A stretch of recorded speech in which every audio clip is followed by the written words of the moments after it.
오늘 우리에게 주신 하나님의 말씀은 마태복음 26장 69절에서 75절까지입니다.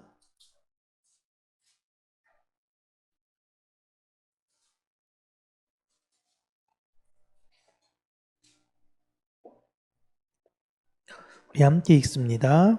베드로가 바깥들에 앉았더니 한 여종이 나와 이르되 너도 갈릴리 사람 예수와 함께 있었도다 하거늘 베드로가 모든 사람 앞에서 부인하여 이르되 나는 내가 무슨 말을 하는지 알지 못하겠노라 하며 앞문까지 나아가니 다른 여종이 그를 보고 거기 있는 사람들에게 말하되 이 사람은 나사렛 예수와 함께 있었도다 하며 베드로가 맹세하고 또 부인하여 이르되 나는 그 사람을 알지 못하노라 하더라. 조금 후에 곁에 섰던 사람들이 나와 베드로에게 이르되 그 도당이라 내 말소리가 너를 표명한다 하거늘 그가 저주하며 맹세하여 이르기를 나는 그 사람을 알지 못하노라 하니 곧 닭이 울더라. 이에 베드로가 예수의 말씀에 닭 울기 전에 내가 3번 나를 부인하리라 하심이 생각나서 밖에 나가서 심히 통곡하니라. 아멘.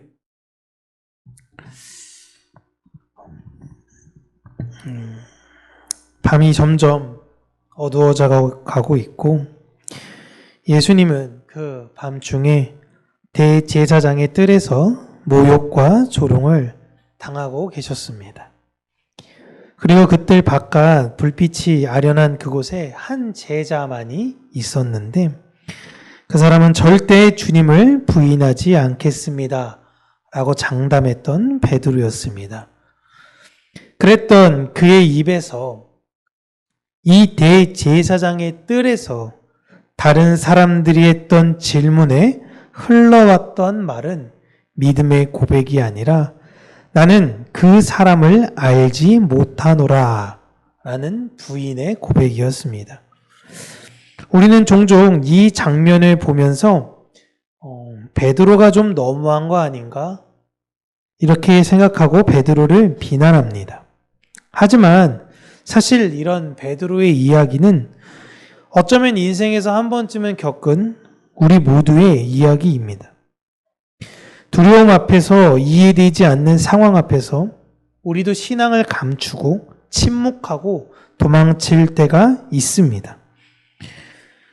많은 사람들이 요즘 신앙인이라는 것 자체를 드러내기를 많이 주저하죠. 많이 부끄러워하고 있는 안타까운 상황을 지금 우리가 겪고 있습니다. 전 제발 이럴 때 위정자들 중에서 특히 잘못을 저질렀던 사람들이 제발 하나님 이야기 좀 안 했으면 좋겠어요. 오늘도 아침에 뉴스를 보는 상황에서 임성건 사단장이 갑자기 새벽에 비밀번호가 생각났다라고 이야기하면 되는데 거기에다 뒤에 괜히 첨언으로 하나님의 사랑이다. 이런 이야기를 하면은 사람들이 그런 하나님을 너무 만홀히 여겨요. 너무 하나님의 이름이 가볍게 된다는 걸 모르고 저러는 걸까? 진짜 참 신앙인이면 저걸 저렇게 이야기할 수 있을까?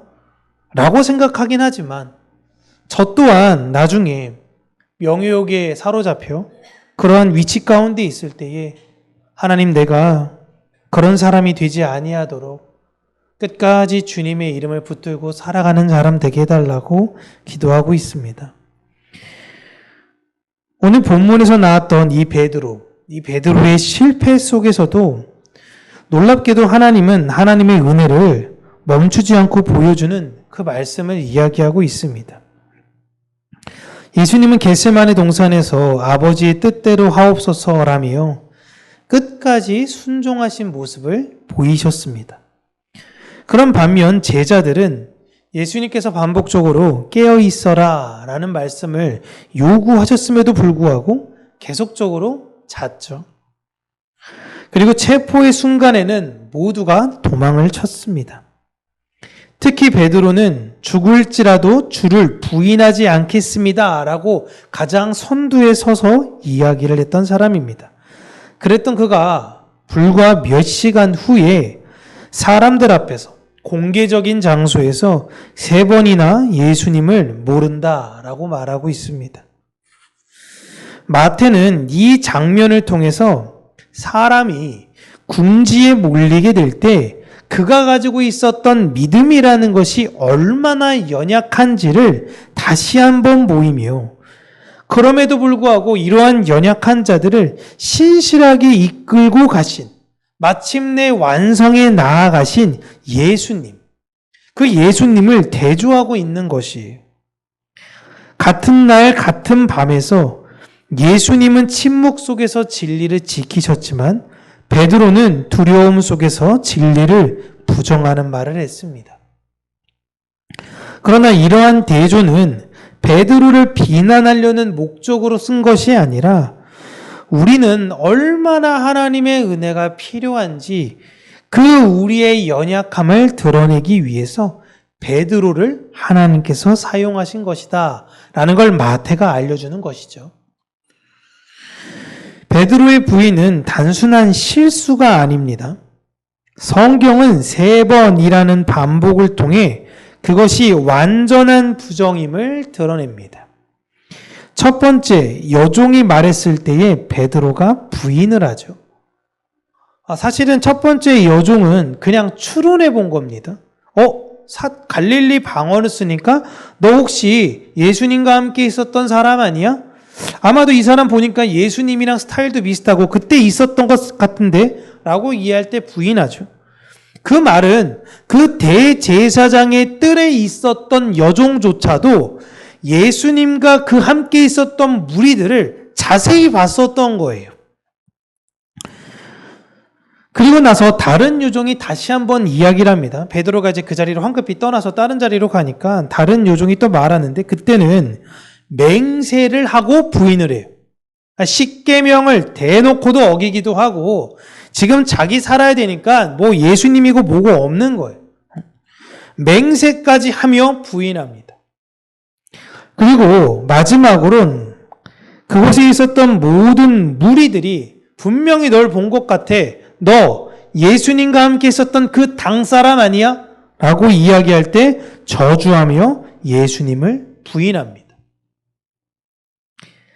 단계마다 베드로는요, 더 강하게, 점층적으로, 더 멀리 예수님을 부정하고 있습니다. 그리고 그 순간 닭이 울어요. 그 닭 울음은 하나님의 경고이자 깨우침의 소리였던 것입니다. 우리 인생에도 하나님께서 이러한 닭 울음 소리를 들려주시죠. 그때 베드로는 예수님께서 하신 말씀이 생각났고 밖으로 나가 통곡했습니다. 그의 눈물은 스스로를 자책하며 괴로워하는 실패의 눈물이었지만 동시에 회개의 눈물이었어요. 이건 또 우리가 다음 주에 함께 나눌 가룟 유다와 대비되어지고 있는 그런 모습이에요. 그런데 놀라운 건 이 베드로의 눈물, 이 눈물에서부터 하나님의 회복이 시작이 된다는 것입니다. 사랑하는 성도님들, 우리가 인생 살다 보면 어떻게 실수하지 않고 어떻게 완벽하게 살 수 있겠습니까? 신앙인으로서 베드로처럼 넘어질 때가 분명히 있습니다.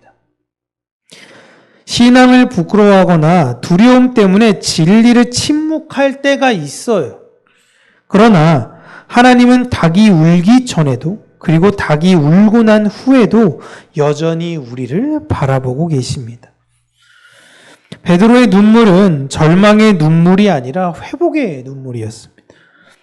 그 눈물로 인해서 내 스스로가 갖고 있었던 이 신앙과 믿음이라는 것이 얼마나 연약한지를 베드로는 배우게 된 것입니다. 하나님께서 원하시는 건 그 배움에 대한 마음이에요. 베드로는 3년간 예수님을 통하여 그토록 많은 배움이 있었음에도 불구하고 그 순간순간마다 반복적으로 실패했습니다. 이때도 실패하고 저때도 실패하고 무리를 걸어라 그랬는데도 그 안에 빠져가기도 하고 주는 그리스도시요 살아계신 하나님의 아들이라고도 이야기했다가 예수님에게 그들은 엄청난 책망을 듣기도 하고요. 반복적으로 실패했던 대표적인 사람이 바로 베드로였습니다. 그러나 예수님께서 승천하시고 예수님이 없는 교회라는 공동체를 이끌어 나갈 때는 베드로란 사람은 전혀 다른 사람이 되었습니다. 이 모든 과정을 하나님께서 이루어 가신다라는 것을 베드로는 완전히 이해했던 것이에요. 우리는 어려서부터 예수님을 알았지만 성령님이 내 안에 역사하시기 전에 그 예수님을 표피적으로 알았던 사람들입니다. 저도 그렇죠. 모태신앙으로서. 그러나 성령께서 역사하시고 나서는 예수님께서 이 땅에서 하셨던 그 역할인 그리스도적 사명, 이제는 그 그리스도의 모습으로 우리가 이 세상을 살게 되는 것입니다. 그래서 성령이 역사된 자들과 그렇지 않는 자들은 전혀 달라요. 신앙생활이 아무리 길어도, 신앙생활이 아무리 짧아도 그게 중요한 것이 아니게 된 것입니다. 저는 우리 평강교회가 성령의 역사로 인하여 움직이는 교회가 되기를 원하고요. 모든 성도님들이 이 땅에서 성령의 능력으로 말미암아 그리스도적 역할과 사명을 잘 감당하시기를 바랍니다. 우리는 베드로를 보면서요, 예수님을 믿고자 하는 자들의 소망을 발견할 수가 있습니다. 베드로는 예수님의 말씀처럼 반석 같은 사람이 되었어요. 내가 내 고백 위에 교회를 세우리니 음부의 권세가 흔들지 못한다. 너의 이름은 이제부터 베드로야. 게바에서 베드로가 된 거예요. 너의 이름은 이제부터 반석이야.